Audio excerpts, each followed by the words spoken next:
Chapter 10. Leslie Moore.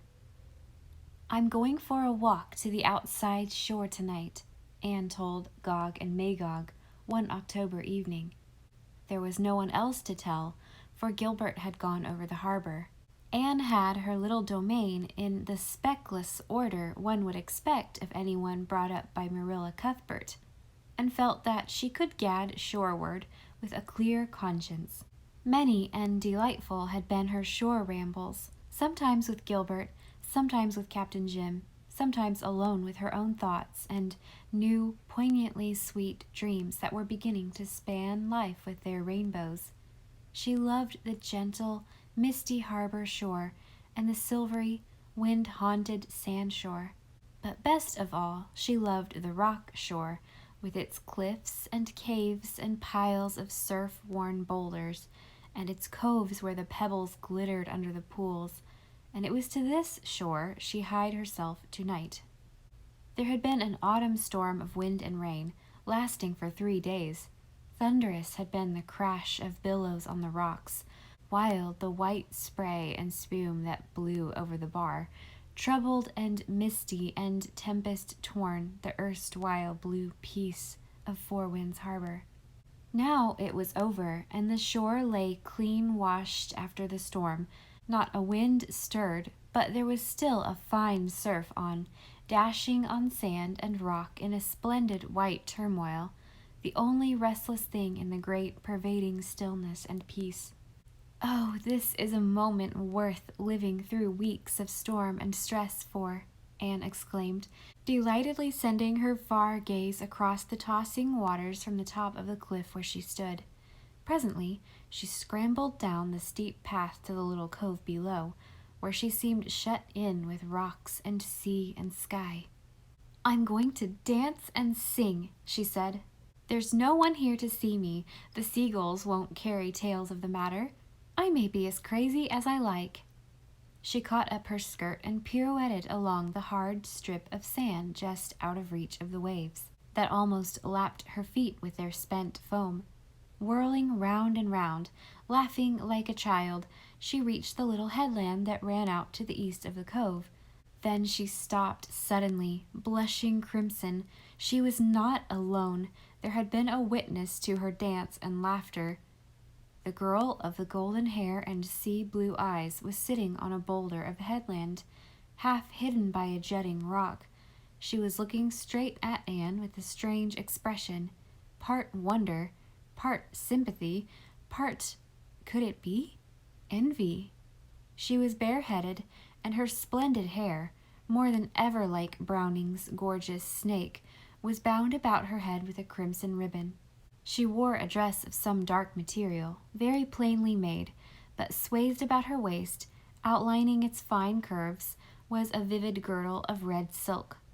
Her hands, clasped over her knee, were brown and somewhat work-hardened, but the skin of her throat and cheeks was as white as cream.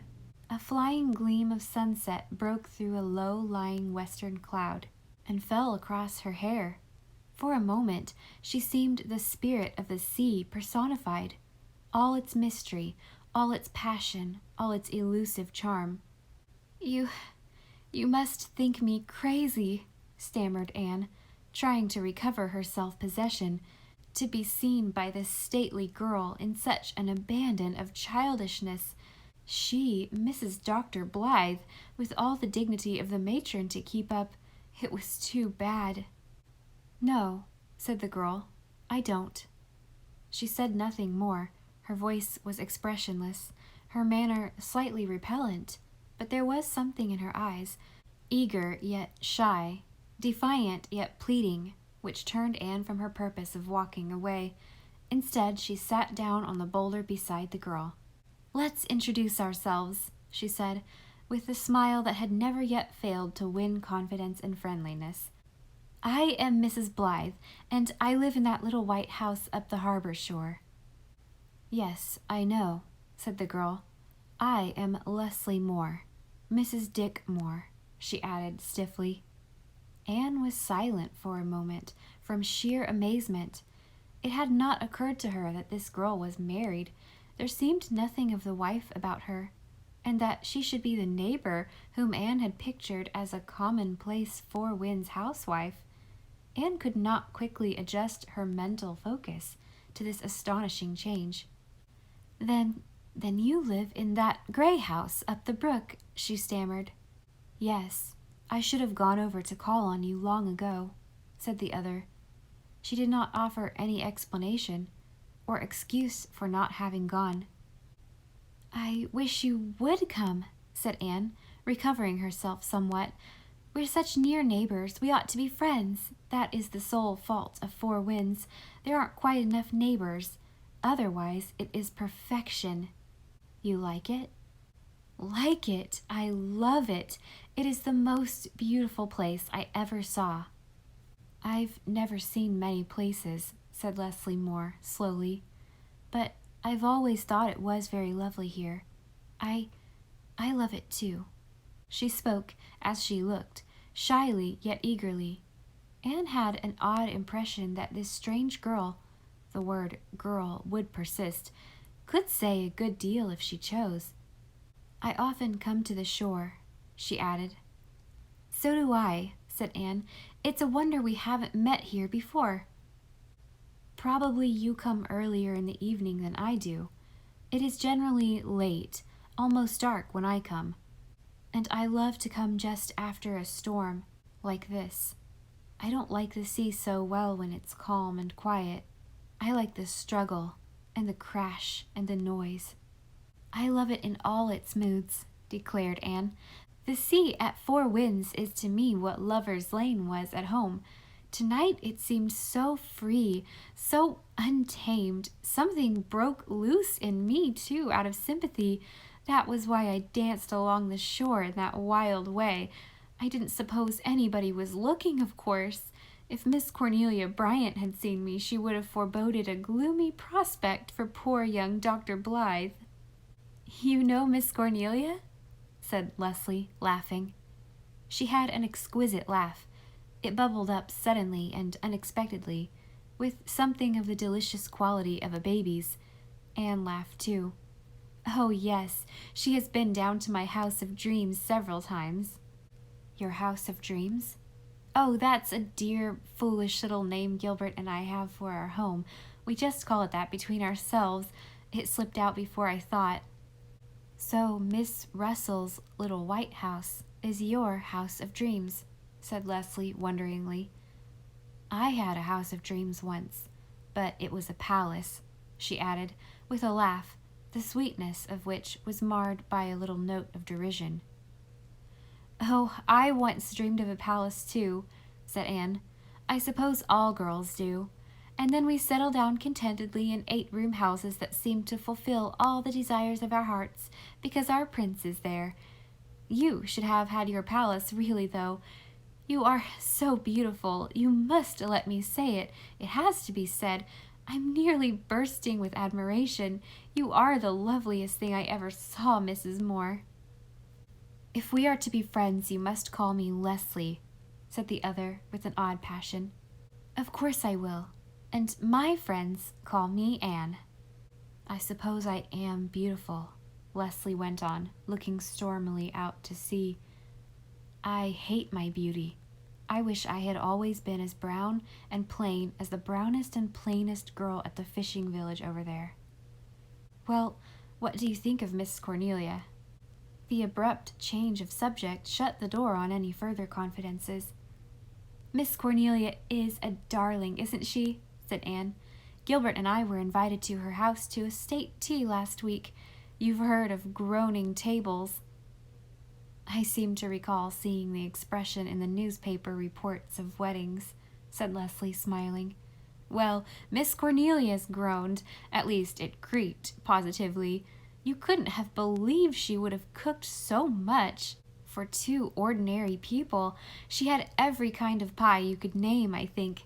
She said she had taken the prize for lemon pies at the Charlottetown exhibition 10 years ago, and had never made any since for fear of losing her reputation for them."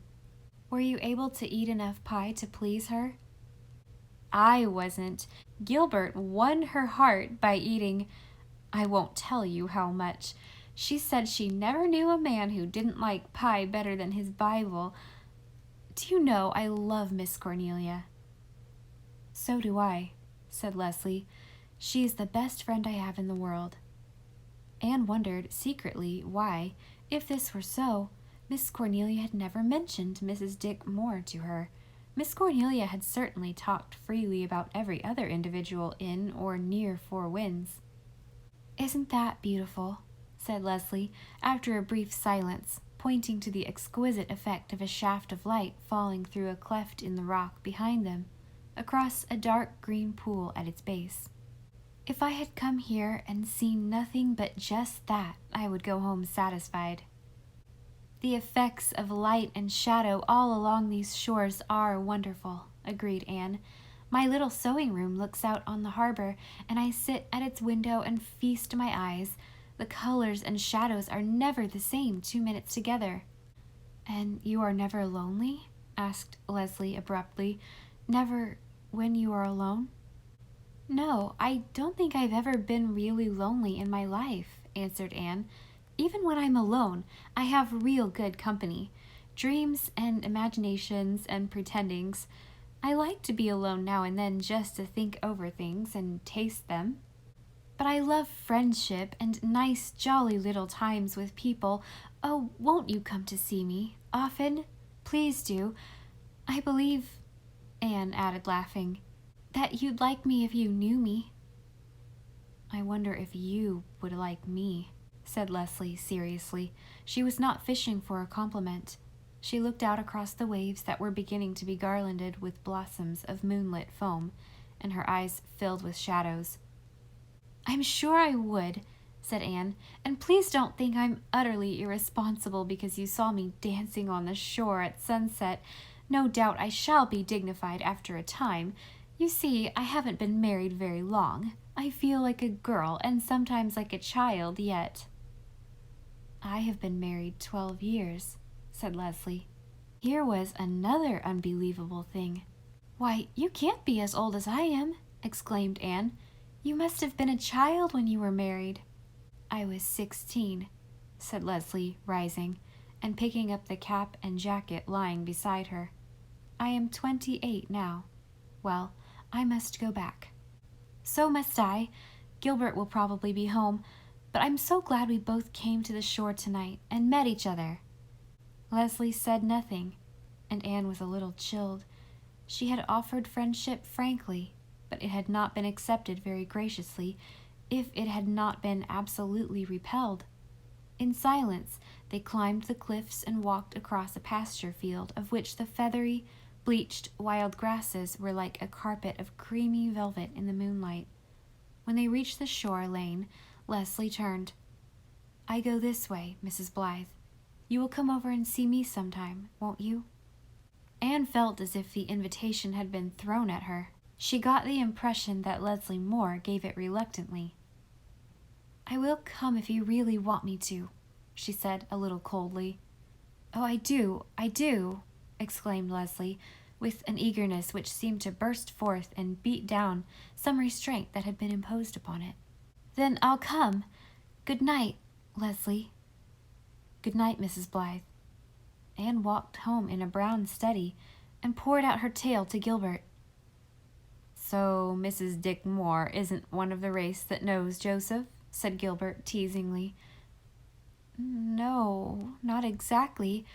And yet I think she was one of them once, but has gone or got into exile," said Anne musingly. "She is certainly very different from the other women about here. You can't talk about eggs and butter to her. To think I've been imagining her a second Mrs. Rachel Lynde." "Have you ever seen Dick Moore, Gilbert?" "No, I've seen several men working about the fields of the farm, but I don't know which was more." "She never mentioned him. I know she isn't happy." "From what you tell me, I suppose she was married before she was old enough to know her own mind or heart, and found out too late that she had made a mistake. It's a common tragedy enough, Anne. A fine woman would have made the best of it.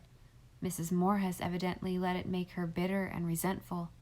"Don't let us judge her till we know," pleaded Anne. I don't believe her case is so ordinary. You will understand her fascination when you meet her, Gilbert. It is a thing quite apart from her beauty. I feel that she possesses a rich nature into which a friend might enter as into a kingdom. But for some reason she bars everyone out and shuts all her possibilities up in herself so that they cannot develop and blossom. There, I've been struggling to define her to myself ever since I left her, and that is the nearest I can get to it. I'm going to ask Miss Cornelia about her.